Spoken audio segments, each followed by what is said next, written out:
Assalamualaikum warahmatullahi wabarakatuh. Alhamdulillahirabbil alamin wassalatu wassalamu ala asyrofil mursalin sayyidina maulana Muhammadin wa ala alihi washabihi ajmain amma ba'du. Niki akan tuh mengikuti yang diinginkan Abi Quraisy. Terima kasih Pak Nazar karena sudah jenengan bingung semua. Jadi kalau jenengan ingin Islam legal formal ya ikut Pak Nazar karena Menteri Agama itu yang ngatur Islam secara legal formal. Kalau ikut saya berarti ya ilegal. Saya tadi guyon sama Pak Quraisy, menantunya itu bangga karena mertuanya bisa maksa Gus Pak datang ke sini. Begini ya, jadi neladani Rasulullah itu yang gampang-gampang saja. Nabi itu dalam keseharian itu biasa sekali, tapi hasilnya luar biasa. Kalau jenengan semua memang benar-benar biasa. Nah itu juga bagus karena nggak ingin nyaingi apa Nabi. Itu Mbah Mun guru saya sering bilang, Islam tuh gak pernah trauma sama orang kayak jenengan. Traumanya tuh sama orang khusyuk, orang bener. Itu bikin trauma Islam itu. Karena yang ngaku Nabi, yang aneh-aneh itu, yang kayak Nabi mesti yang khusyuk-khusyuk. Yang kayak jenengan tuh mesti tidak bisa. Karena untuk jadi kiai saja orang gak percaya, apalagi jadi Nabi itu. Jadi maka bersyukurlah, karena Anda tidak mungkin mengaku sebagai Nabi apa? Palsu. Karena untuk jadi kiai saja orang gak percaya. Saya tadi pagi, saya setiap kesini itu mesti ngaji dulu di Beki. Jadi setahun itu mesti sudah lebih dari 3 kali. Bedanya nggak ketemu jenengan. Begini, saya tadi ngaji sama bareng-bareng Pak TGB. Beliau baca Itkon, saya baca Al-Muhaddam. Ini saya cerita yang ringan-ringan. Sekarang kan baru rame misalnya ajaran akhlak. Allah sendiri itu kalau boleh dibahasakan itu paling berakhlak. Saya beri sekian contoh betapa Allah itu sangat menata tata krama. Kata Allah, saya ini Tuhan. Inni haramtu zulma ala nafsi wa ja'altuhu bainakum muharraman. Kedoliman itu saya larang, bukan pada kalian saja, saya sendiri melarang diri saya berlaku apa? Dolim. Terus Allah diceritakan oleh Rasulullah SAW, kata Nabi, Innallaha hayyun karim. Allah itu pemalu. Jadi malu, ini ada Pak Lukman Hakim. Malu kalau ada orang mengangkat tangan kemudian enggak diijabahi. Saya malu, orang itu sudah ngangkat tangannya, sudah gini kok enggak saya kasih. Terus contoh lagi, ketika Anda merasa aktor pemberi sedekah, aktor apa, itu Allah mengistilahkan dirinya itu mangdalladzi yuqridu waha qardan hasana. Siapa yang mau menghutangi saya? Ini Allah zat pemilik langit bumi yang punya semuanya, tapi mengistilahkan dirinya siapa yang mau menghutangi saya? Siapa yang mau menolong saya? Intan surwa yansurkum. Sehingga posisi adab ini yang dipakai di pesantren di semua tradisi kita. Saya kalau merasa di sebagai narasumber, mungkin saya tidak mau ngisi karena itu jumawa. Tapi kalau merasa disuruh menantunya Pak Quraisy, Mas Fikri tadi, itu berakhlak sekali itu. Seorang Gus Bahar disuruh sama Fikri Segaf. Oh itu berakhlak sekali itu. Yang nyuruh yang nggak berakhlak itu. Ya Pak Alwi siap itu, keponakan antum itu yang nggak berakhlak itu. Jadi dulu Islam itu segampang itu. Di kitab Bukhari diterangkan. Nanti saya berdoa sama Allah supaya nanti ada isyarah supaya berhenti, jadi nggak lama-lama nanti. Nabi itu nggak jaga image, Nabi itu pernah jalan-jalan. Kebetulan saat itu mau haji. Itu dicegat sama perempuan, Imra'atun bin Khusam. Itu ceritanya semuanya seputar manusia. Imra'atun bin Khusam ini cantik sekali. Kendali untanya Nabi dipegang terus. Kata Imra'atun bin Khusam, ya Rasulullah, inna faridatahu ala ibadi adrokat abi syekhon kabirun. Nah ini saya menunjukkan apal bukan karena saya pinter, bukan, tapi memang pinter bener, maksudnya bukan. Karena kenapa saya nyebutkan Arabnya bukan apa? Karena nanti bisa dikoreksi Pak Quraisy kalau salah terjemah atau salah arti. Dan saya mohon doa dengan ini Mas Lukman Hakim supaya jadi kiai. Abahnya itu kiai, saya itu ngefans sama abahnya, saya sering baca soroh kata, makanya saya tagih. Jadi malah ngarang bahasa Indonesia, abahnya itu kalau ngarang bahasa Arab. Kayaknya jaga sopan, kalau nyanyi abahnya kan gak sopan, makanya terus dibawa. Itu ya bagian dari Islam juga. Saya pernah ditegur sama murid-muridnya Mbah Mun, Gus, kamu itu ngaji kayak saya, maksimal takrib. Kenapa? Kalau saya ngaji Wahab, kayak Mbah Mun, tidak sopan namanya. Di bawahnya saja, biar tetap apa? Sopan. Teman saya itu ngilhami saya sampai sekarang, bilang gini, Gus nanti jangan terlalu soleh ya, biar surganya sama saya. Katanya. Kalau terlalu soleh nanti surganya sama Mbah Mun, apalagi sama Rasulullah sungkan, gak bisa ngopi-ngopi. Itu guyon tapi tak angen-angen bener. Ya, jadi jangan bayangkan di surga sama Rasulullah sungkan.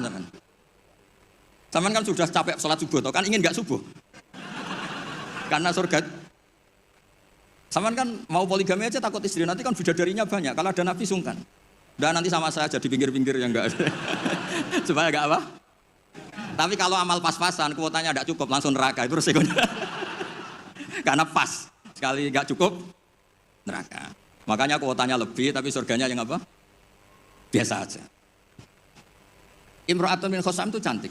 Nabi pas itu dionta Ardafa Al-Fadl bin Abbas. Fadl bin Abbas ini sepupunya Nabi. Fadl masih muda, masih ganteng muda. Terus Fana Dzarul Fadl ilaiha wa nadzarat ilaihi. Nah ini cerita betapa Nabi sebagai pengajar itu manusiawi sekali. Terus falau wa Rasulullah unukal Fadl. Nabi terus sekarang memalingkan Fadl supaya enggak ngelihat perempuan ini. Imra'atun min Khosam. Pas Nabi lawa mungkin agak keras, Abbasnya tersinggung. Lawaita ibna amik. Gimana kamu sama sepupu kok gitu? Kata Nabi, ini Fadl yang melihat Imra'atun min Khosam tadi, gadis dari Khosam. Nah ini supaya sama ngerti, jangan bayangkan Nabi itu terus orang kalau mau tanya kok di jalan, nggak sopan, nggak berakhlak gitu. Ya biasa aja dijawab. Dijawab ya di jalan itu. Yang tanya juga nggak sowan dulu, nggak ya dia dijawab. Ini cerita sunnah Rasul yang mudah kita tiru. Sama nggak usah bayangkan jadi kiai sufi terus terkenal wali repot. Bisa kiamat kalau yang jadi wali sampean. Saya keberatan, betul keberatan. Mungkin Pak Kures nggak apa-apa, orang sepuh itu biasanya legowo, gak apa-apa yang wali kue. Saya yang komplain, nggak terima saya. Karena nggak lewat saya, kalau lewat saya, lewat orang dalam. Dulu Nabi Ibrahim itu pernah ingin umur tua, Allahumma rzuqni umran tawilan itu. Ini cerita kalau Allah itu ngelola agama ini ya seni, nggak terlalu serius. Sama Allah itu nggak dijawab. Ada orang sepuh, sowan ke Nabi Ibrahim, dikasih anggur. Ketika dimakan, dikunyah, keluar lagi, ngalir lagi. Ketika dikunyah, ngalir lagi keluar. Orangnya sepuh. Nabi Ibrahim langsung masuk kamar. Ya Allah, ini engkau nyindir saya. Hem kena nganti tua, ya senasib penguneku. Akhirnya, ya Allah, doa tadi nggak jadi.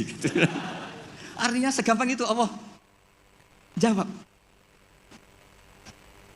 Pernah Nabi Ibrahim itu didatangi Malakul Maut. Saya pernah cerita ini. Israel datang ke Ibrahim. Saya disuruh nyabut nyawa kamu. Nabi Ibrahim kan GR. Ya beliau kan Khalilur Rahman, makanya marah dia.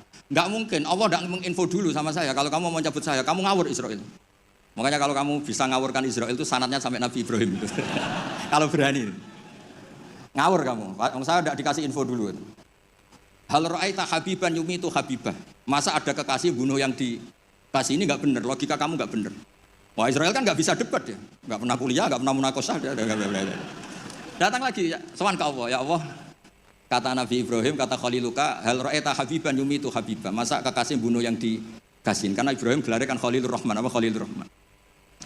Terus sama Allah, kamu bilang gini Israel kan nggak bisa mikir. Makanya ada orang itu ngeluh itu, Gus bapak saya pas di sawah kok mati. Gue Israel itu biarin sampai rumah dulu, kenapa?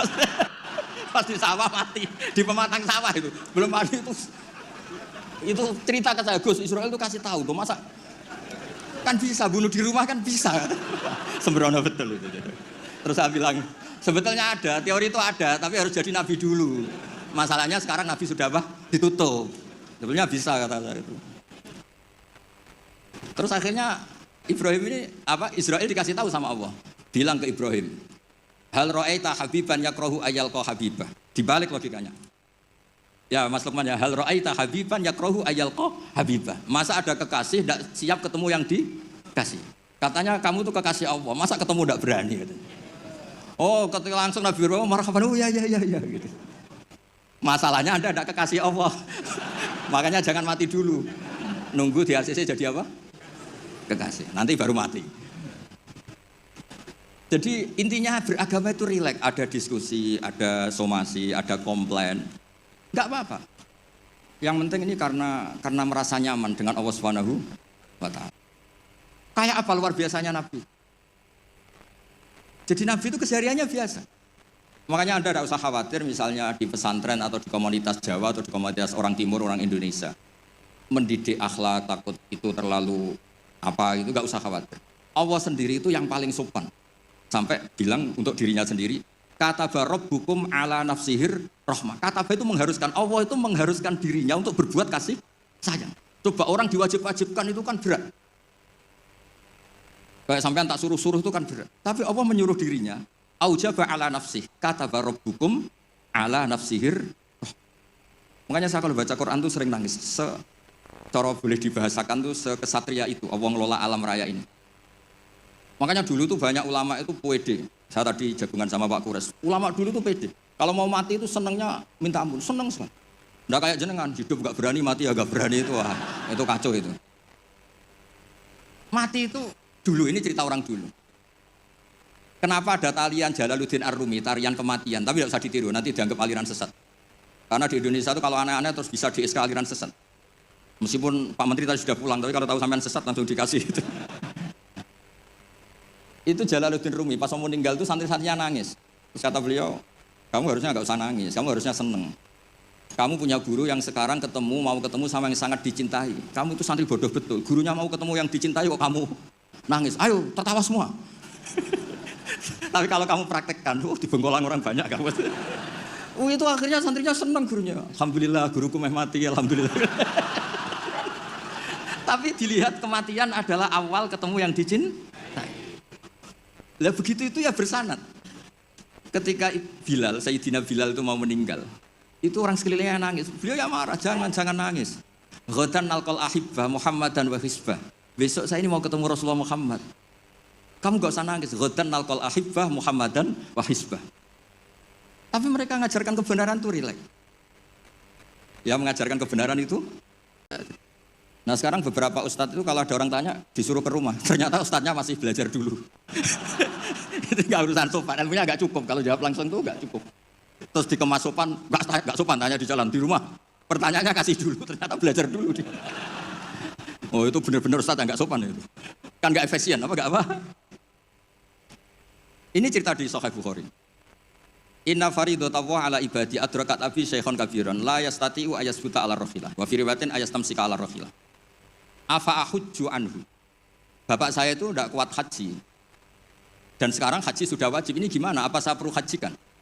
Itu awal ada haji niabah. Kalau di masyarakat disebut haji amanah. Jadi haji amanah itu tidak nunggu meninggal. Orang stroke nggak mungkin haji itu sudah bisa dikajikan apa? Amanah.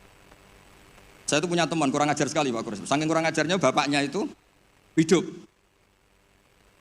Bapak kamu kajikan plus mahal, kok gaji plus masih 400 juta. Nunggu meninggal saja kaji amanah 10 juta cukup. Wah kurang ajar betul itu. Sudah gitu masih bilang, malah infonya Gus, kalau orang Madura berani 4 juta katanya. Wah ngawur betul kamu itu. Itu berkahnya orang tadi, gadis tadi tanya sama Nabi itu akhirnya haji makdum itu 2. Ini saya ngomong fikih, supaya sampean ngerti fikih.